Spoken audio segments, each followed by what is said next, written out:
یہ شاہپور نام کا ایک گاؤں ہے جس میں رہنے والے لوگ تو اس نام کی مناسبت سے شاہ ہی ہیں، جہاں پیسے کی ریل پھیل ہے لیکن ان کے دل اور ذہن بہت تنگ ہیں، جہاں آج بھی بہت سی پرانی روایات کو جی جان سے قبول کیا جاتا ہے۔ ایک کھلے سے میدان میں بڑے سے درخت کے نیچے اس وقت پنچایت بلائی گئی تھی۔ عصر کے بعد کا وقت تھا، ہوا بھی ساکن تھی، جیسے وہ بھی دم سردے اس انتظار میں ہو کہ کیا فیصلہ سنایا جائے گا آج۔ اور پھر بالآخر فیصلے کی گھڑی آن پہنچی تھی۔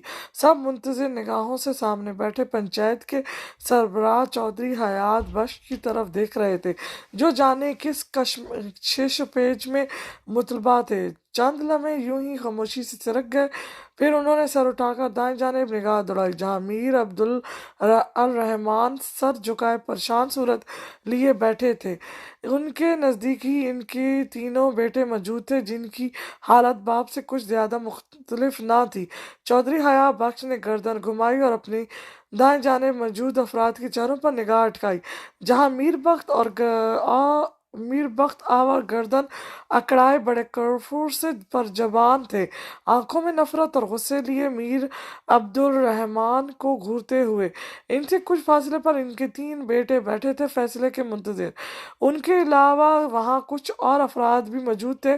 چودھری حیات بخش نے گلا کھنکارا، یہ ایک اشارہ تھا سب کو اپنی جانب متوجہ کرنے کا۔ ایک پل کو سب کے دل سکڑ کر پھیلے تھے، نہ جانے کیا فیصلہ ہو آج۔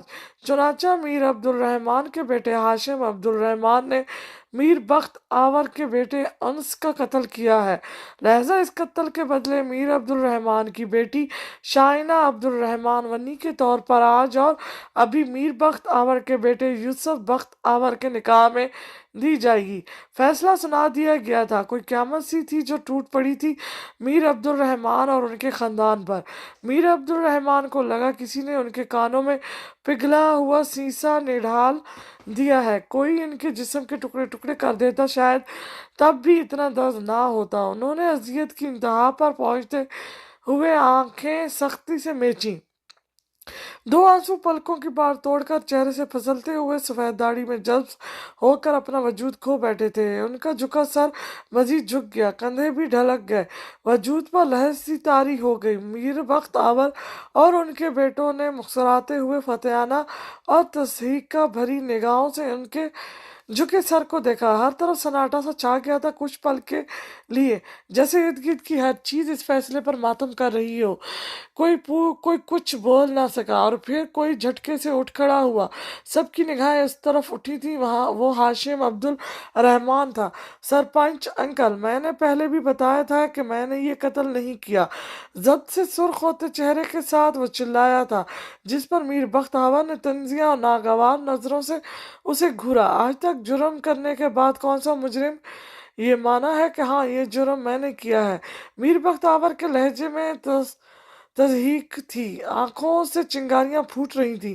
ہاشم نے خونخوار نظروں سے میر بخت آور کی جانب دیکھا، بس نہیں چل رہا تھا ورنہ ابھی اسی وقت قتل کر دیتا انہیں۔ چودھری حیات بخش نے ہاتھ اٹھا کر میر بخت آور کو خاموش رہنے کا اشارہ کیا، پھر ہاشم کی جانب متوجہ ہوئے۔ اس بات پر پہلے بھی بحث ہو چکی ہے ہاشم عبد الرحمن، سارے ثبوت، سارے گواہ آپ کے خلاف ہیں، ثابت ہو چکا ہے کہ قتل آپ نے ہی کیا ہے۔ ٹھہرے ہوئے لہجے میں کہا گیا تھا، چھوٹے ہیں سب ثبوت، جھوٹے ہیں سب ثبوت، سب گواہ، وہ گواہ بھی ان کے خریدے گئے پالتو کتے ہیں۔ یہ سب ان کی چال ہے، پرانی دشمنیوں کا بدلہ اس طرح نکالنا چاہتے ہیں یہ ہم سے۔ ہاشم بھڑک اٹھا تھا۔ چودھری حیات بخش نے سخت نظروں سے اس کی طرف دیکھا، بار بار ایک ہی بات دہرانے کا کوئی فائدہ نہیں ہے ہاشم عبد الرحمن، آپ کو پہلے اپنی صفائی پیش کرنے، یہ ثابت کرنے کا موقع دیا گیا تھا کہ آپ بے گناہ ہیں، لیکن آپ ثابت نہیں کر سکے۔ اب گاؤں کے بزرگوں کی مشاورات سے فیصلہ ہو چکا ہے، کتنا بھی چیخیں چلائیں آپ کو یہ فیصلہ قبول کرنا ہی ہوگا، جیسے سب کرتے ہیں۔ صدیوں سے یہی قانون ہے یہاں کا، آپ کو ان اصولوں کی خلاف ورزی کرنے کا حق نہیں دیا جائے گا۔ چودھری حیات بخش کے لہجے میں اس بار رعب تھا، سخت لہجے میں सख्त लहजे में बहुत कुछ बावर करवा गए थे हाशिम को। हाशिम ने लब भेजे, कैसे बचाए वो अपनी बहन को इन जालिमों के शिकंजे से। वो बेबस हो रहा था। उसने चौधरी हया बख्श की जानिब देखा। ठीक है, मान लिया कत्ल हुआ है, मैंने ही कत्ल किया है, लेकिन ये कत्ल मेरे हाथों हुआ है, सजा भी मुझे मिलनी चाहिए। कत्ल के बदले कत्ल का भी तो असूल है यहाँ, खून बहा भी तो जायज़ है। तो आप इससे कहें ये मेरी जान लेकर अपना बदला पूरा कर ले, मेरे खून से हाथ रंग ले, लेकिन मैं अपनी मासूम बहन को इन दरिंदों के हवाले नहीं करूंगा। कहते हुए हाशिम ने सुलगती नजरों से मीर बख्त आवर को देखा था, जिसके चेहरे का रंग बदला था पल भर के लिए। उसके बेटे गुस्से में उठने लगे थे जब मीर बख्त आवर ने इन्हें रोक दिया। वो लुफ्तंदोज हो रहे थे इस तमाशे से। मीर हाशिम की अपनी बहन के लिए तड़प इन्हें मजा दे रही थी। रग पे में सुकून सा तोतम जा रहा था। चौधरी हयात बख्श ने गहरी सांस भरी, फिर हाशिम से मुखातिब हुए। ये तो अब मकतूल के घर वालों की मर्जी है, वो खून बहा लें या वनी के तौर पर लड़की, और उनका कहना है कि उन्हें खून बहा नहीं चाहिए, वनी के तौर पर लड़की ही चाहिए, और रसूल के मुताबिक आप लोग इस फैसले से इनकार नहीं कर सकते। चौधरी हया बख्श का अंदाज अटल था। हूँ हमसे दुश्मनी मोल लेने चले थे, मीर बख्त आवर ने नखूसत से कहा, फिर जिस पर हाशिम ने सुलगती निगाहों से उसकी जानिब देखा। तुम्हें तो मैं गुस्से से उसकी जानिब बढ़ा ही था जब मीर अब्दुर्रहमान ने उसका हाथ थाम कर रोका। आसिम और सारिम ने भी उसे कंधों से थामा। बस हाशिम, तुमने जो करना था कर चुके हो, जितना तमाशा होना था हो चुका, अब मजीद तमाशा मत बनाओ हमारा। मीर अब्दुल रहमान के लहजे में तलखी थी। फिर उन्होंने आसिम और सारिम की जानिब देखा। जाओ तुम दोनों शाइनजा को लेकर आओ, करब से कहते हुए वो रुख मोड़ गए।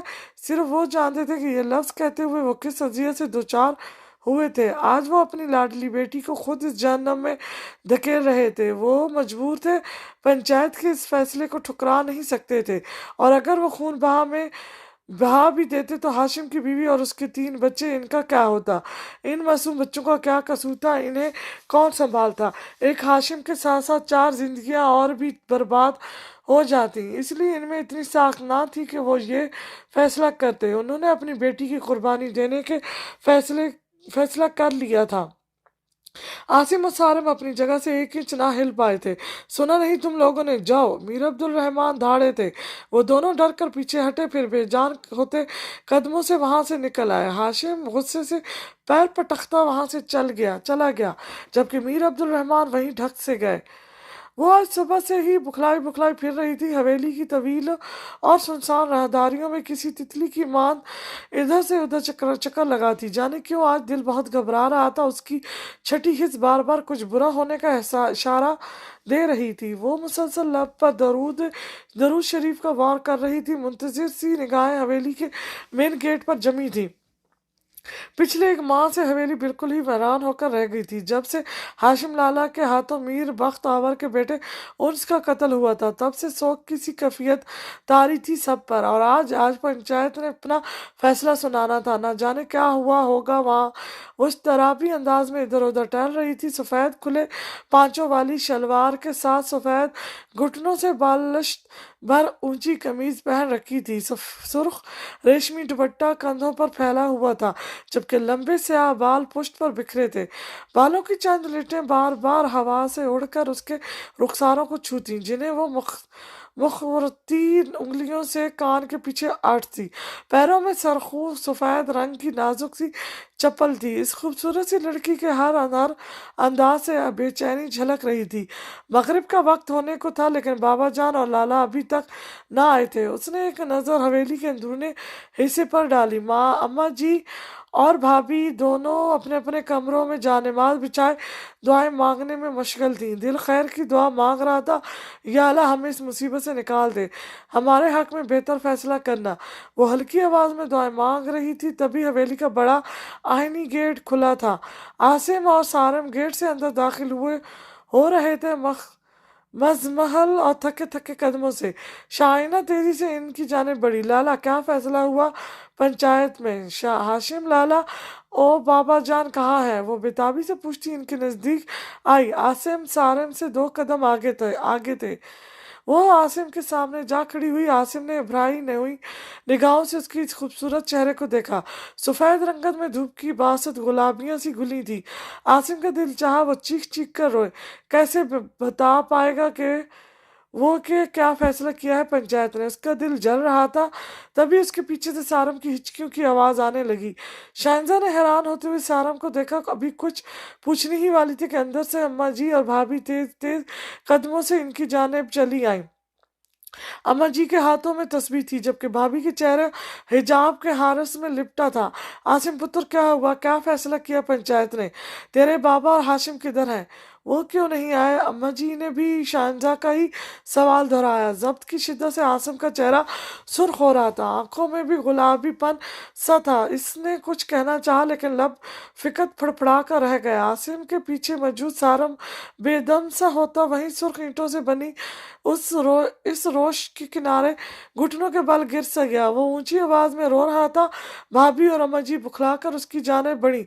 बासम, सारम, क्या हुआ है? कुछ तो बोल, मेरा दिल फट जाएगा। हाशिम और अब तेरे बाबा किधर है? अम्मा जी ने सारम को झंझोड़ा। शाहनजा परेशान सी उसे देखती रही। ऐसा क्या हुआ था कि उसके भाई आज यूं जब्त खोकर रो रहे थे? वो उलझी। उसने आसिम का बाजू थाम कर उसका रुख अपनी जानिब किया। आसिम लाला, सारम यूं रो क्यों रहा है? कुछ तो बताएं प्लीज, खुदा का वास्ता है, कुछ तो बोलें। उसकी आवाज अनजाने ख़ाशात से लहज रही थी। आसिम ने बेसाख्त उसे गले लगाया और फूट फूट कर रोने लगा। क्या कहे उनसे कि क्या क़यामत टूट पड़ी है इन पर। अमर जी सारम की तरफ से कोई जवाब ना पाकर दोबारा आसिम की जानिब बढ़ी। गुस्से से उससे अपनी जानिब खींचा। आसिम लड़खड़ा सा गया। आसिम, कुछ बोलते क्यों नहीं? क्या फैसला हुआ है वहाँ? अम्मा जी के अंदाज में सख्ती थी। आसिम ने खुद पर काबू पाने की कोशिश की, अपने आंसू पूछे। अम्मा जी, वो पंचायत का फैसला है कि गुड़िया को वनी। अटक अटक कर बोलता वो अपनी बात भी मुकम्मल न कर पाया, लेकिन इसकी अधूरी बात पूरा मतलब समझा गई थी। और जो कुछ उसने बताया था उसने इन तीनों के हवास सलेब कर लिए थे। माँ जी लखड़ा कर पीछे हुई। भाभी ने तेजी से आगे बढ़कर इन्हें सहारा दिया, जबकि शाहनजा, वो तो बस फटी फटी निगाहों से आसिम का चेहरा देख रही थी। साख्त बेजान सी मुजस्मा बनी।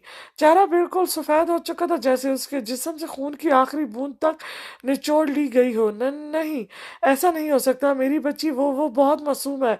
तो तुम लोग ऐसे उसे। माँ जी दर्द की शिद्दत से बोल नहीं पा रही थी। भाभी रोते हुए तड़प कर आसिम के नजदीक आई। आसिम, ये जुल्म कैसे कर सकते हो तुम लोग गुड़िया पर? नहीं, प्लीज कह दो ये झूठ है। भाभी की बात पर आसिम ने आंखें सख्ती से मेची। काश काश जमीन फटे और वो इसमें समा जाए। दिल ने शिद्दत से ख्वाहिश की थी, ऐ काश ये झूठ होता। काश हमारी जिंदगी में ये तूफान ना आया होता। काश अपनी बहन को इस सूली पर चढ़ाने से पहले मैं मर गया होता। लेकिन ये हकीकत है, तल्ख हकीकत, जो अजदे की मांद हमारे सामने हम सबको निकलने को तैयार खड़ी है। बाबा ने हमें गुड़िया को लाने भेजा है। उसका निकाह अभी इसी वक्त मीर यूसुफ बख्तावर से होना तय पाया है। जब्त के मारे आसिम की आवाज कांप रही थी। भाभी मुंह पर हाथ रखे पीछे को हुई, जबकि माँ अम्मा जी बलक बलक कर रोने लगी। तभी भाभी की कुछ निगाह कुछ दूर खड़ी शानसे पर पड़ी। वो उसकी जानिब बढ़ी। गुड़िया गुड़िया उसके बाजुओं को हिलाया था, लेकिन वो खाली खाली निगाहों से भाभी को देखने लगी, बेयकीन सी, गैब दिमागी सी, जैसे हालात इसकी समझ से बाहर हों। आसिम शाहनजा की जाने बढ़ने लगा। करीब जाकर एक नज़र उसके चेहरे को देखा। लट्ठी की माँ सफ़ेद चेहरा को आंख उसके जमीन को छूते दुपट्टे को जो एक कंधे से ढलक चुका था उठाया और उसके सर पर उड़ा दिया। उसके सर पर भूसा दिया, एक आखिरी अलविदाई भूसा। फिर उसका हाथ थामकर बाहर की जाने बढ़ा। अम्मा जी तीर की सी तेजी से उसके सामने आई। नहीं आसिम, खुदा का वास्ता मेरी बच्ची के साथ ये जुल्म मत करो। उसे जीती जी मौत के मुंह में मत धकेलो। वो लोग बहुत जालिम हैं, मार डालेंगे उसे। रोते हुए दोनों हाथ आसिम के सामने जोड़े वो इल्तिजा कर रही थी। आसिम ने होती आंखों से इनकी जानिब देखा। अम्मा जी, शायद खुदा को यही मंजूर है। उभराई आवाज में कहते हुए उसने सारम और भाभी की जानिब देखा, जो अब आगे बढ़कर अम्मा जी को संभाल रहे थे। भाभी ने भीगी आंखों से शानसे की तरफ देखा, जिसका चेहरा सपाट सपाट था। वो अपने हवास में नहीं थी शायद। पथराई आंखों से आसिम के हाथ में मौजूद अपने हाथ को देखते हुए वो आसिम के साथ खींचती चली गई। किसी बेजान गुड़िया की मान। दुपट्टा सर से फिसल गया था। उसका एक सिरा शांजे के कंधे पर अटका था, जबकि बाकी सारा दुपट्टा जमीन को छू रहा था। पीछे सुनाई देती आहों और सिसकियों को नजरअंदाज करते हुए वो दोनों गेट पार कर गए। हवेली की दरो दीवार भी इस जुल्म पर रो रहे थे, लेकिन कोई सुनता इनकी फरियाद। ये रवायत तो सदियों से चली आ रही थी। न जाने कितनी ही माएँ बाप की लाडलियाँ इस रस्म की भेंट चढ़कर अपनी जान गंवा बैठी थी, और न जाने कितनी जानें मजीद इस रस्म की भेंट चढ़नी थी। मैंने देखा है इंसानों की बस्ती में पत्थर हुए लोग। रास्ते में मिलने वाले हर फर्द ने अफसोस और तरहीम भरी निगाहों से इस शहजादी को देखा था, जिसे आज कैद तन्हाई की सजा सुनाई जानी थी, जिसकी बाकी की जिंदगी अब घुट घुट कर ही बसर होनी थी। बेटियां चाहे किसी बादशाह के घर ही क्यों ना पैदा हो, हर माँ बाप इनके नसीब से डरता है कि ना जाने क्या लिखा है इनकी किस्मत में। और ऐसी ही एक बेटी वो जो बाबा की लाडली भाइयों की जान हुआ करती थी, अनमोल से बेमोल होने जा रही थी। आसिम उसका हाथ थामे इस बरगद के दरख्त के तक लेकर आया, जिसके साए तले सब अफराद उनका ही इंतजार कर रहे थे। सोना खाली निगाहों से सबको देख रही थी। दुपट्टा सर पर लेने का भी होश ना था। वो तो ये ख्वाब देखती आई थी कि अपने गांव से इन फजूल रस्मों को जड़ से उखाड़ फेंकेगी, लोगों में ये एहसास उजागर करेगी कि बेटियां किसी तौर पर बेटों से कम नहीं है, कोई भेड़ बकरियां नहीं है बेटियां, कि इन्हें इन घटिया रवायात की नज़र कर दिया जाए। लेकिन आज किस्मत ने कैसा खेल खेला था उसके साथ कि इन रवायात से नफरत करने वाली वो कांच सी गुड़िया आज खुद इनकी भेंट चढ़ रही थी। दिल खून के आंसू रो रहा था, सारे ख्वाब बिखर गए थे। बाबा के झुके सर को देखकर पलकें भीगी थी। बाबा ने उसके सर पर हाथ रखा सिर्फ एक पल के लिए, और फिर हाथ खींच लिया कि कहीं वो जब्त ना खो बैठे। नजरें तक ना मिला पाए थे वो अपनी बेटी से। वक्त ने कैसे दोराहे पर ला खड़ा किया था इन्हें। शाहजें उनके दिल की कफियत समझ रही थी। उनसे कुछ फासले पर मीर बख्तावर और उनके बेटे नखूसत से ये मनाजर देख रहे थे। निकाह की रस्म शुरू की गई, और इस निकाह को कबूल करते हुए वो अजियत की किन कड़ी मंजिलों से गुजरी थी सिर्फ वही जानती थी। शिकवा करती भी तो किससे, रोने को कोई कंधे पर भी मैसर ना था। अब तो सफ़ेद लिबास में सुर्ख दुपट्टा सर पर ओढ़े कांपते हाथों से उसने निकाह की कागजात पर दस्तक किया, और जिस्म से जान भी खत्म हो गई। उसे लगा उसकी रूह जिस्म से निकल चुकी है। अब एक बेजान लाश थी जिसे इन लोगों ने अपने साथ ले जाना था। दूर खड़े उसके ख्वाब अब मुंह चढ़ा रहे थे, कहका लगा रहे थे उसकी बेबसी पर। लम्हों का खेल था और उसकी जिंदगी का पासा पलट चुका था। शहजादी से गुलाम बन चुकी थी वो, या शायद गुलामों की जिंदगी भी उससे कुछ बेहतर होगी जो जिंदगी उसका नसीब बनने जा रही थी। निकाह होती मीर बख्तावर और उनके बेटे जाने के लिए उठ खड़े हुए। शाहजे को भी उनके साथ ही जाना था। अब एक पल में ही सारे सामने खड़े उसके अपने अजनबी हो चुके थे उसके लिए, जिन्हें अब शायद वो कभी देख ना पाएगी। आसिम ने उसे गले लगाया और फिर वो बाबा की तरफ आई। बाबा ने एकदम रोते हुए उसे साथ लगाया, लेकिन वो रोई नहीं थी। वो रोना चाहती ही नहीं थी। रोकर अपने बाबा को कैसे मजीद अजियत देती। सारी जिंदगी पड़ी थी अब रोने को। वो अपने बाबा के चेहरे को देख रही थी। यह खटक उसे अपनी आंखें और बाबा के चेहरे के दरमियान आंसू भी गवारा ना थे कि वो आंसू बाबा के अक्स धुंधला कर देते। हाशिम और सारम नहीं आए थे फिर। अपनी बहन की बर्बादी देखने की साख ना थी उनमें। मीर बख्तावर अक्कड़ कर चलते हुए मीर अब्दुल रहमान के सामने आ खड़े हुए। चमकती निगाहों में मीर अब्दुल रहमान को रोते हुए देखा, और फिर इनके साथ खड़ी शांसे को। मीर अब्दुल रहमान, वन्नी के असूल तो तुम्हें याद ही होंगे कि आज के बाद तुम या तुम्हारे खानदान का कोई भी फर्द तुम्हारी बेटी से मिल नहीं पाएगा, उसे देख नहीं पाएगा। जख्मों पर नमक छिड़का था मीर बख्त आवा ने। बहुत कुछ जताया गया था इन्हें। मीर अब्दुल रहमान ने बेबस नजरों से उसकी तरफ देखा, और इनकी इस बेबसी को देखकर मीर बख्तावर अंदर तक सरशार हो गए।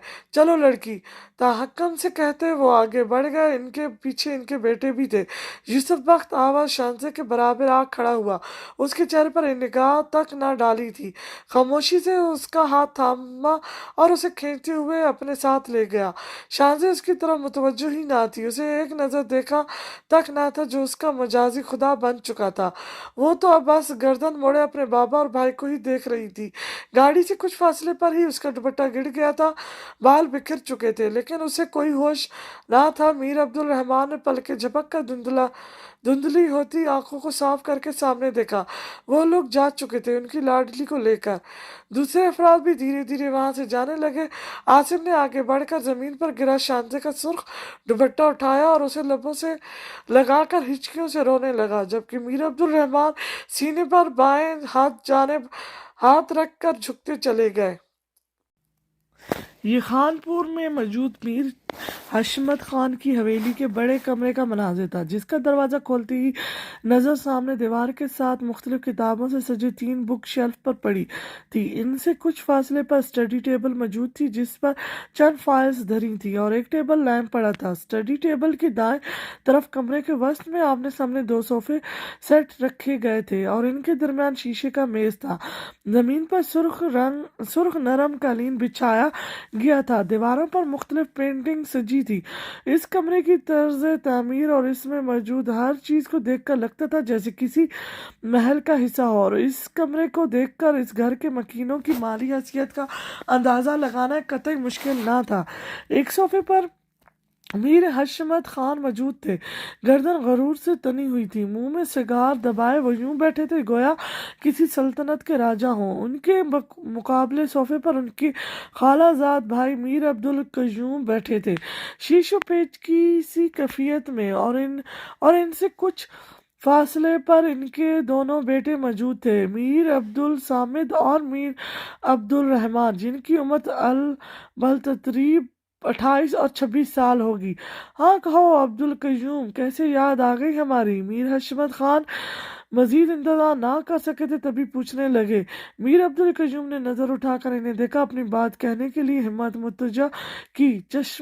حشمت لالا، آج میں آپ سے کچھ مانگنے آیا ہوں، اگر آپ کو اعتراض نہ ہو تو میں آپ کی بیٹی غزل کو اپنے گھر کی بہو بنانا چاہتا ہوں، اپنے بیٹے عبدالہادی کے لیے اس کا ہاتھ مانگنے آیا ہوں۔ میر عبدالقیوم نے اپنی بات کہہ کر نظریں میر حشمت خان کی چہرے پر اٹکا دی۔ میر حشمت خان کا چہرہ ایک پل کو سرخ ہوا تھا، انہوں نے لب بھیج کر بمشکل خود کو کچھ سخت کہنے سے روکا۔ چند پل خاموشی سے گزر گئے۔ اگر آپ لوگوں نے کھانا کھا لیا ہے تو آپ لوگ جا سکتے ہیں، میر حشمت نے بے نیازی سے کہتے ہوئے سگار سے لمبا سا کش لے کر دھواں ہوا میں خارج کیا، پھر سگار کو بجھا دیا۔ صوفے کی پشت سے ٹیک لگا کر آرام دہ صوفے انداز میں بیٹھ گئے۔ انداز ایسا تھا جیسے یہاں اس وقت ان کے سوا اور کوئی موجود ہی نہیں۔ توہین کے احساس سے میر عبدالقیوم کا چہرہ دھواں ہو گیا۔ چند لمحوں کے لیے تو وہ کچھ بول ہی نہ سکے، لیکن وہ ہمت کیسے ہار سکتے تھے کہ یہاں سوال ان کے بیٹی کی خوشی کا تھا۔ لالا، میں آپ کو یقین دلاتا ہوں غزل، انہوں نے کچھ کہنا چاہا لیکن میر حشمت نے ہاتھ اٹھا کر انہیں خاموش کروا دیا۔ بس عبدالقیوم، بس۔ میر حشمت خان کی آواز بلند ہونے لگی، ہم نے اب تک تمہارا لحاظ کیا صرف اس وجہ سے کہ تم ہمارے خالہ زاد بھائی ہو، ورنہ یہاں تمہاری جگہ کوئی اور ہوتا تو اب تک تو ہم اسے جہنم وصل کر چکے ہوتے۔ آئندہ ہماری بیٹی کا نام بھی لینے کی غلطی مت کرنا۔ انسان کو اپنی اوقات دیکھ کر کسی کے سامنے سوال دراز کرنا چاہیے۔ ہم اپنی بیٹی کا رشتہ اس گھر میں کریں گے جو ہم سے بھی اونچے گھرانے کے لوگ ہوں۔ تم جیسے ٹٹ پونجوں کو ہم کیسے اپنی بیٹی تھما دیں؟ میر حشمت کے لہجے میں حقارت تھی۔ میر عبدالقیوم کے چہرے کا رنگ بدلا تھا ان کی بات پر، اور ان کے دونوں بیٹے باپ کی دی گئی قسم کی وجہ سے ضبط کیے بیٹھے تھے، ورنہ اپنے باپ کی بے عزتی کون برداشت کرتا؟ ٹھیک ہے وہ لوگ میر حشمت خان کے ہم پلہ نہ تھے، لیکن کمی تو ان کے گھر میں بھی نہ تھی۔ اچھا خاصا کھاتا پیتا گھرانہ تھا ان کا بھی، لیکن میر حشمت ٹھہرے ہر رشتے کو دولت اور پیسے کے ترازو میں تولنے والے۔ وہ لوگ جانتے تھے کہ میر حشمت کی طرف سے انکار ہی ملے گا سننے کو، لیکن اپنے چھوٹے اور لاڈلے بیٹی کی خوشی کی خاطر وہ میر حشمت کے گھر آ گئے تھے۔ امید تو نہ تھی کہ میر حشمت اتنے بدلحاظ ہو جائیں گے۔ میر حشمت، ہم مانتے ہیں کہ دولت کے لحاظ سے ہم آپ کے برابر نہ صحیح، لیکن خدا کا دیا سب کچھ ہے ہمارے پاس، اور خوشیاں دولت یا پیسے سے مشروط نہیں ہوتی۔ خوشی کے لیے محبت اور عزت ضروری ہوتی ہے، اور ہمارے ہاں یہ دونوں چیزیں موجود ہیں۔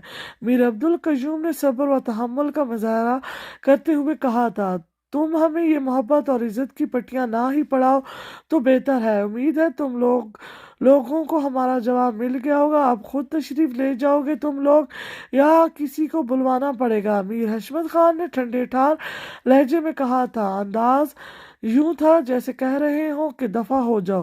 میر عبدالقیوم کچھ کہنے ہی والے تھے جب ان کے بیٹے میر عبدالصمد اٹھ کھڑے ہوئے۔ بس بابا، جتنی بے عزتی کروانی تھی ہم کروا چکے، اب مزید نہیں۔ ان جیسے مغرور اور دولت پرست لوگوں کو وقت ہی سبق سکھاتا ہے۔ ہم عزت سے رشتہ مانگنے آئے ہیں، اپنی عزت نفس گنوانے نہیں۔ یہ دولت مند ہوں گے تو اپنے گھر ہوں گے، ہم ان سے لے کر نہیں کھاتے۔ جو یوں طعنہ زنی کر رہے ہیں یہ ہم پر، اب ہم یہاں ایک پل نہیں رکیں گے۔ چلیں چلو عبدالرحمن۔ عبدالصمد نے دونوں کو مخاطب کیا تو وہ بھی اٹھ کھڑے ہوئے۔ میر حشمت خان نے سر جھٹکا جیسے انہیں کوئی فرق نہ پڑا ہو ان سب باتوں سے۔ ان کی جاتے ہی دوبارہ سگار سلگلا لیا تھا۔ ان تینوں کے کمرے سے نکلتے ہی میر حشمت کے دونوں بیٹے میر بختیار اور میر دلاور کمرے میں داخل ہوئے۔ کیا ہوا بابا جان؟ میر عبدالقیوم چچا بہت جلدی چلے گئے؟ میر بختیار نے بابا سے پوچھا۔ ہوں، لوگ اپنی اوقات بھول جاتے ہیں اور چلے آتے ہیں منہ اٹھا کر میر حشمت کے دربار میں بھیک مانگنے، لیکن میر حشمت خان اچھی طرح جانتا ہے کہ لوگوں کو کیسے ان کی اوقات میں رکھا جاتا ہے۔ ان کے لہجے میں اپنے پیسے اور رتبے کا غرور بول رہا تھا۔ میر بختیار اور میر دلاور سوالیہ نظروں سے ایک دوسرے کو دیکھ کر رہ گئے۔ یہ ہاسپٹل کے کوارٹر کا مناظر تھا جہاں ایک ڈیڑھ عمر عورت کی بے سے ادھر چکر لگا رہی تھی، آنکھوں میں نمی لیے آس و یاس کے عالم میں بند دروازے کو دیکھتے ہوئے۔ قریب ہی ایک کم عمر لڑکی اور ایک بوڑھا مرد بینچ پر بیٹھے تھے، ان کے بھی ہر انداز سے اضطراب جھلک رہا تھا۔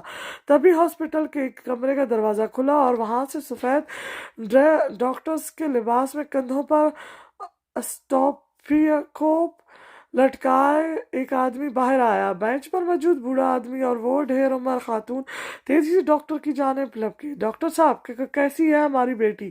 کانپتی آواز میں ڈاکٹر سے پوچھا تھا۔ آئی ایم سوری، ہم انہیں بچا نہیں سکتے۔ ان کی زندگی کے زیادہ سے زیادہ بھی صرف 5 منٹ باقی ہیں، اور وہ آپ سب کو ایک نظر دیکھنا چاہتی ہے۔ ان 5 منٹوں میں آپ سے کچھ کہنا چاہتی ہے۔ آپ اندر جا سکتے ہیں۔ ڈاکٹر نے مایوسی اور ہمدردی کے ملے جلے تاثرات سے کہا اور آگے بڑھ گئے، جبکہ ان کے قدموں تلے سے زمین سرک چکی تھی۔ بے جان ہوتے قدموں سے وہ تینوں اندر داخل ہوئے۔ سامنے بیڈ پر لیٹے کمزور لاغر سے وجود کو دیکھ کر کلیجہ حلق میں آنے لگا تھا۔ ایک طرف سے چہرہ جلا ہوا تھا جس سے تکلیف واضح تھی، جسم بھی جل چکا تھا جس پر چادر ڈال رکھی تھی۔ آمنہ، میری بچی! وہ بوڑھی عورت تڑپ کر اس کے قریب آئی۔ آمنہ، جس نے آنکھیں موند رکھی نے درد کی شدت کو برداشت کرتے ہوئے آنکھیں کھولی، نظریں سامنے موجود اپنے پیاروں کے چہروں پر پڑی۔ آنسو ٹوٹ کر گرنے لگے۔ وہاں موجود چاروں وجود اس وقت رو رہے تھے، تڑپ رہے تھے، لیکن کوئی مداوا کرنے والا نہ تھا۔ ابا، دیکھیں میرا حال۔ آپ کی عزت کی خاطر، آپ کی تربیت کو مد نظر رکھتے ہوئے میں نے یاسر کو چھوڑ دیا۔ آپ نے جہاں کہا وہاں شادی کر لی، لیکن اس انسان نے کیا کیا میرے ساتھ جسے آپ نے پسند کیا تھا؟ मेरे लिए जला डाला मुझे। आमना सिसकते हुए शिकवा कर गई थी। उसके बाबा उसकी बात पर रोने लगे। आमना, मुझे माफ कर दो। तुम्हारी इस हालत का जिम्मेदार सिर्फ मैं हूँ। मुझे तुम्हारी बात माननी चाहिए थी, तुम्हारी पसंद, तुम्हारी मोहब्बत देखनी चाहिए थी, लेकिन मैंने गलती की। हम दुनिया वाले जाने क्यों मोहब्बत को गलत समझते हैं, खासकर लड़की की मोहब्बत को, और इन्हें भेड़ बकरियों की तरह किसी से भी बांध देते हैं। काश मैंने तुम्हारी शादी तुम्हारी मर्जी के मुताबिक यासिर से कर दी होती तो आज तुम्हारे साथ ये सब ना होता। मेरी बेटी सही सलामत मेरे पास मौजूद तो होती। काश वो वक्त लौट आए। काश वो रो रहे थे गुजरे वक्त के दोबारा आने के लिए। बाबा रोए मत। मैंने माफ किया सबको। जिसने जो जो ज्यादती की मेरे साथ सबको माफ कर दिया। वो रींधी हुई आवाज में कह रही थी। उसका सांस उखड़ने लगा। आमना, क्या हुआ? कुछ बोल आमना। उसकी माँ उसे बुला रही थी। अम्मा, ये यासिर को बुला दें। उखड़ते सांसों के दरमियान उसने बामुश्किल कहा। तभी कोई तेजी से भागते हुए दरवाजे में आन रुका। सामने अथल पथल थे, शेव बड़ी हुई, चेहरे पर वीरानी थी। इन सब ने मुड़कर देखा। यासिर अम्मा के लबों से बेसाख्त बरामद हुआ, लेकिन वो लड़का इनकी तरफ मुतवज्जो ही कब था। उसकी नजरें तो बेड पर पड़े बेहाल वजूद पर थी। लड़कते कदमों से वो बेड की जानिब आया था। आंखें भीगी थी, जैसे जिन्हें उसने आस्तीन से सख्ती से रगड़ कर साफ किया कि वो इसकी बसारत को धुंधला रही थी। आमना उसे देख चुकी थी। बेजान होते हाथों को उठाकर उसके सामने जोड़ दिया था कि यही वो शख्स था जिसे उसने तकलीफ पहुंचाई थी, जिसके साथ किए हुए वादों को नहीं निभा पाई थी, जिसकी मोहब्बत को वो हार गई थी अपने वालिदैन की मोहब्बत के सामने। और वो लड़का तो आज भी उसके लिए उसके किए गए वादों के सहारे जी रहा था, जिसने सच्ची मोहब्बत की थी उससे। यासिर ने नफी में सर हिलाते उसके जुड़े हाथ अलग किए। तुम्हें माफी मांगने की कोई जरूरत नहीं है आमना, बस हमारी किस्मत में एक होना लिखा ही नहीं था। मैं तुम्हें पा नहीं सका, लेकिन तुम्हारी मोहब्बत मेरे दिल में कभी कम नहीं हुई। देखो, आज भी तुम्हारी मोहब्बत के सहारे जी रहा हूँ, वरना कब कब मर चुका होता। मालूम है तुम्हारी मोहब्बत भी इतनी ही सच्ची थी जितनी मेरी मोहब्बत। उसके सीने में दर्द उठ रहा था, शदीद दर्द, लेकिन वो जब्त करते हुए बोल रहा था। आमना ने दुख से आंखें बंद की। धड़कनें मध्यम होती जा रही थी। इधर यासिर का सांस उखड़ने लगा। आमना का हाथ यासिर के हाथ में था। वो कुछ कहना चाह रहा था, लेकिन कहने की मोहलत ही ना मिली। सीने पर एक हाथ रखे वो एक तरफ धक सा गया। आंखें मूंद ली। उसके हाथ में मौजूद आमना का हाथ भी बेजान हो चुका था। दोनों के चेहरों पर हल्की सी मुस्कुराहट थी कि जिंदगी में तो दोनों मिल नहीं सके थे, लेकिन इनकी खुशकिस्मती ये थी कि मौत के वक्त दोनों एक दूसरे के साथ थे। बाकी जो तीन जिंदा मौजूद थे वो लबों पर हाथ रखे सिसकियां रोकने ये मनाजर देख रहे थे। आंखें भीग रही थी मोहब्बत के इस इख्तिताम पर। तभी एकदम लाइट्स ऑफ कर दी गई। पूरे हाल में सुकूनत छाया हुआ था। खामोशी, गहरी खामोशी कि अगर सुई भी गिरती तो उसकी भी आवाज आती। कुछ लोगों की हल्की हल्की सिसकियां सुनाई दे रही थी। सभी दम सादे इन एहसासात को महसूस कर रहे थे जो सामने खड़े किरदारों ने पेश किए थे। हाल के कोने में से ताली की आवाज सुनाई दी, और देखते ही देखते पूरा हाल तालियों की आवाज से गूंज उठा। सब लोग अपनी नशतों से उठ खड़े हुए थे और जोश व जज्बे से इन किरदारों को सराह रहे थे। शादी मिर्ग की दी कैफियत थी सबकी कि आंखों में नमी लिए, होठों पर मुस्कुराहट सजाए सब तालियां बजा रहे थे। फिर स्टेज पर दोबारा लाइट ऑन हुई और वहां एक शख्स नमूदार हुआ, प्रोफेसर रशीद, जो इस तरकीब के मेजबान थे। उन्होंने सबको हाथ के इशारे से बैठ जाने को कहा। अगले ही पल तमाम लोग अपनी अपनी कुर्सियां संभाल चुके थे। Welcome back to all, professor Rasheed ने खुशदिली से कहा। अभी आपके सामने एक दुखी सा ड्रामा पेश किया गया, जिसका मकसद सिर्फ ये बताना था कि बेटियां भी इंसान होती हैं। उन्हें बोझ मत समझे, उनकी ख्वाहिश, उनकी मर्जी का एहतमाम कीजिए, क्योंकि बाज़ औक़ात बेटियां आपकी मर्जी, आपकी ख्वाहिश को मुकदम रखती हुई अंदर ही अंदर घुट घुट कर मर जाती हैं, और जब तक आपको खबर होती है वक्त गुजर चुका होता है। आपकी परजोश क्लैपिंग से अंदाज़ा हो तो चुका है कि आपको ये ड्रामा बहुत ज़्यादा पसंद आया है। तो आए आपको मिलाते हैं इन किरदारों से जिन्होंने ये सब पेश किया है। तशरीफ लाएं। पर पियर्स ग्रुप एक बार फिर तालियों से गूंज उठा था। चंद लम्हों बाद स्टेज पर 6 लोगों का एक ग्रुप आ खड़ा हुआ था। जो जी, तो ये है पिलर्स ग्रुप। नाम है परिशे, इम्तियाज, अरमान, रमीज, लारैब और शानजे। वो सब एक तरतीब से खड़े थे और प्रोफेसर ने भी तरतीब से ही इनके नाम लिए और सबके नाम के पहले हरूफ मिलाकर बनता था इनके ग्रुप का नाम, pearls. So guys, pearls group पर हर बार की तरह इस बार भी ये मुकाबला जीत चुका है भरपूर कामयाबी से। बहुत बहुत मुबारक हो आप सबको। प्रोफेसर की बात पर सबके चेहरे खुशी से चमकने लगे थे। अपना रिकॉर्ड इस बार भी बरकरार रखा था उन्होंने। पर्ल्स ग्रुप को अवार्ड से नवाजा गया। पर्ल्स में से कोई कुछ कहना चाहेगा हमारे मेहमानों से? प्रोफेसर रशीद ने इनसे पूछा तो अरमान आगे बढ़ा और माइक थाम लिया। गला खंगारा, एक नज़र सामने लोगों से भरे हाल पर डाली। सबसे पहले तो मैं ये कहना चाहूँगा कि बहुत शुक्रिया हमारी हौसला अफजाई करने का। दूसरी बात ये कि सर, हमारी इस जीत में असल जीत हमारे उस्ताद की है। हमारे टीचर्स ने ही हम में एतमाद पैदा किया है और इस एतमाद की बदौलत आज हम यहाँ मौजूद हैं। एक बात आपसे शेयर करना चाहूँगा।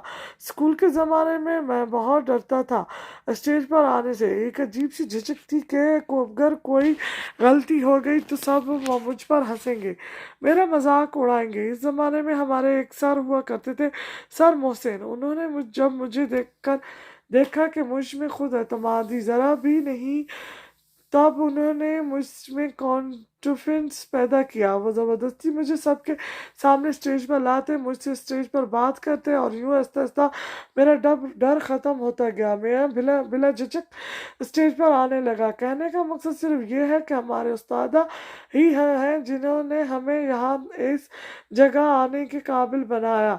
आज भी आज भी जब मुझे मैं मोहसिन याद आते हैं तो इनके लिए मेरे दिल में इज्जत पैदा होती है। इंशाल्लाह हम अपने उस्तादा और वालिदैन की उम्मीदों पर पूरा उतरेंगे और अपने वतन का नाम रोशन करेंगे। शुक्रिया।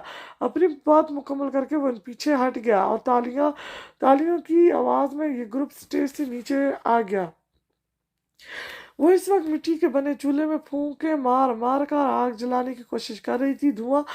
धुएं से आंखें बाहर उबलने को थी। वो बार बार खांस रही थी, आंखों से पानी बह रहा था, लेकिन उसे हर हाल में इस चूल्हे पर चाय बनाने का हुक्म दिया गया था। यहाँ गैस की सहूलत मौजूद थी, लेकिन सिर्फ उसे सजा देने के लिए मिट्टी के चूल्हे में अपने और लकड़ियां जलाकर चाय बनाने को कहा गया था। 2 दिन हो गए थे उसे इस हवेली में आए हुए और इन 2 दिनों में शानजे को बहुत अच्छी तरह अंदाजा हो गया था कि उसने जैसे सोचा था उससे कहीं ज़्यादा मुश्किल जिंदगी उसकी मुंतज़िर थी। इन 2 दिनों में ही वो इस हवेली के मकीनों की सफाकियत जान चुकी थी। वो लड़की जिसने हवेली में कभी एक गिलास उठाकर खुद पानी तक ना पिया था, यहाँ 2 ही दिन में आग जलाना भी सीख गई थी और खाना बनाना भी। वहाँ तो सबकी मोहब्बतें मुयसर थी।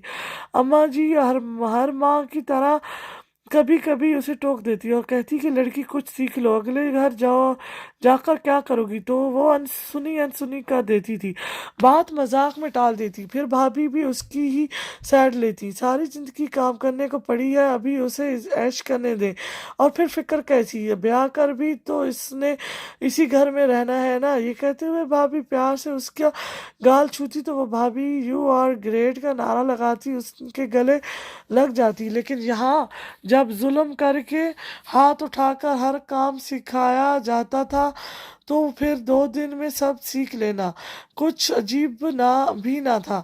हवेली में नौकरों की फौज थी, लेकिन अब हर काम इसके जिम्मे डाल दिया गया था। वो सारा दिन घन चक्कर बनी रहती और फिर भी कल जरा सी बात पर मीर बख्तावर ने उसके चेहरे पर थप्पड़ रसीद कर दिया था। वो लड़की कभी उसके माँ बाप और भाइयों ने फूलों की छड़ी से भी ना छुआ था, यहाँ यूं मार खा कर फूट फूट कर रो दी थी। होंठ का किनारा फट गया था। उसके बाद वो अख्तियार से हर काम करने लगी। पुरानी यादों में खोकर वो अपना हाथ जला बैठी, लबों से सिसकी बरामद हुई और आंखों से आंसू बहने लगे। कैसी किस्मत पाई थी उसने। पूरा घंटा हो चुका है, तुमसे चाय बनाकर लाने को कहा था। इतनी काहिल और निकम्मी हो तुम, अभी तक चाय नहीं बनी।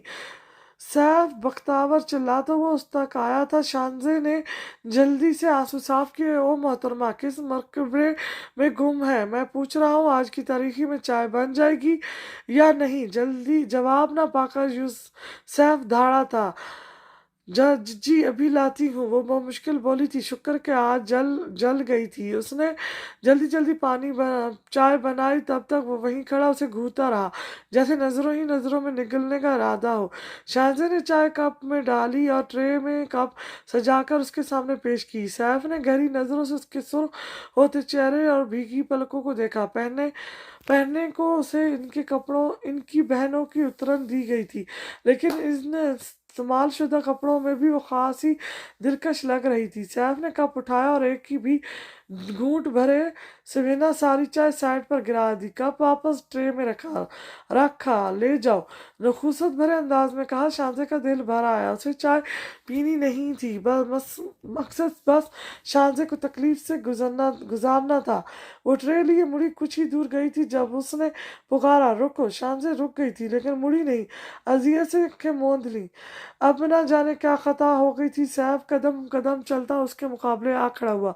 गौर से उसका चेहरा देखा। शानजे नजरें चुराकर इधर उधर देखने लगी। न जाने क्यों उसे सैफ की नजरों से उलझन होती थी, घिन आती थी इसकी नजरों से।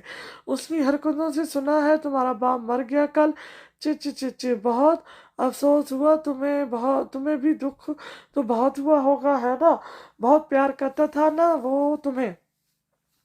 शाहज़ाद ने उसकी बात पर तड़प कर सर उठाया। पल में आंखें जल थल हुई थी, लेकिन उसे अपने बाप और भाइयों का नाम तक लेने की इजाजत ना थी। इस हवेली में दिल खून के आंसू रो रहा था। सैफ तमस्कराना नजरों से उसे देखे गया। तुम हो भी तो इतनी खूबसूरत कि जो भी देखे प्यार कर बैठे तुमसे। वो तो फिर तुम्हारा बाप था, उसने घटिया लहजे में कहते हुए आंखें दबाई। शाहज़ाद जब्त की सख्ती से लब भेजते हुए वहां खड़ी रही। बस नहीं चल रहा था, वरना उसका मुंह नोच लेती। वो उसे उकसा ही तो रहा था कि वो कुछ बोले, कोई जवाब दे और फिर उसे अजियत पहुंचाने को फिर कोई सजा सुनाई जाए। साले हमसे पंगा लेने चले थे, जानते नहीं हमारी पावर को। कहते हुए उसने 2-3 गालियों से नवाजा था इन्हें, और शाहजा की बर्दाश्त की हद बस यहीं तक थी। वो उस पर झपटी थी और उसका गिरबान थाम लिया। खबरदार मेरे बाबा और भाइयों के खिलाफ मजीद एक लफ्ज भी मुंह से निकाला तो मैं तुम्हारी जान ले लूंगी। उसकी आंखों से चिंगारियों सी फूट रही थी। सैफ हैरान हुआ था उसकी हिम्मत पर। झटके से अपना कालर छुड़वाया। हूँ वनी में आई लड़की में इतनी अकड़। वो तस्खरा से हंसा। उसकी दोनों कलाइयों को अपनी मजबूत गिरफ्त में जकड़ा यूं कि शांजे को लगा उसकी उंगलियां शांजे के गोश्त में उतर रही हो। तुम मेरी जान लोगी, मेरी? हाँ, कहका लगाकर हंसा था वो। फिर एकदम संजीदा होते हुए भीड़ कर एक हाथ में उसकी दोनों कलाइयों को थाम कर दूसरे हाथ से सख्ती से उसकी थोड़ी पकड़ी। मैं मीर सैफ बख्त आवर आज तुम्हारे सामने कसम खाता हूँ कि इस हवेली में तुम्हारी जिंदगी जहन्नम से भी बदतर हो बना दूंगा। पल पल तड़पोगी तुम, मौत की भीख मांगोगी हमसे, लेकिन तुम्हें मौत भी नसीब ना होगी। इस हवेली की दरो दीवार लहज उठेंगे तुम्हारी हालत देखकर, लेकिन तुम पर कोई रियायत ना बरती जाएगी। वहां तड़पेंगे तुम्हारे खानदान वाले, तरस जाएंगे तुम्हारी एक झलक देखने को, और इनकी ये तड़प, ये तकलीफ हमें सुकून देगी मुझे। ये वादा है मेरा तुमसे। और हम मीर अपने वादों के कितने पाबंद होते हैं ये तुमसे बेहतर कौन जान सकता है। शानजे अब्दुल रहमान, तनफर से कहते हुए उसने शानजा को धक्का दिया और लंबे लंबे दाग भरता वहां से चला गया। वो लखड़ाती हुई जमीन पर गिर गई, कहनी छिल गई, मुंह से आहें निकली थी और बसारा धुंधलाई चली गई। अब वो थी और उसके आंसू। कोई गमसार ना था, कोई हमदर्द ना था। शिकवा किससे करती अपनी बदनसीबी का? तुम जो कहते हो कि देख ले सारी दुनिया, क्या देखा है कभी तुमने मुझे रोते हुए?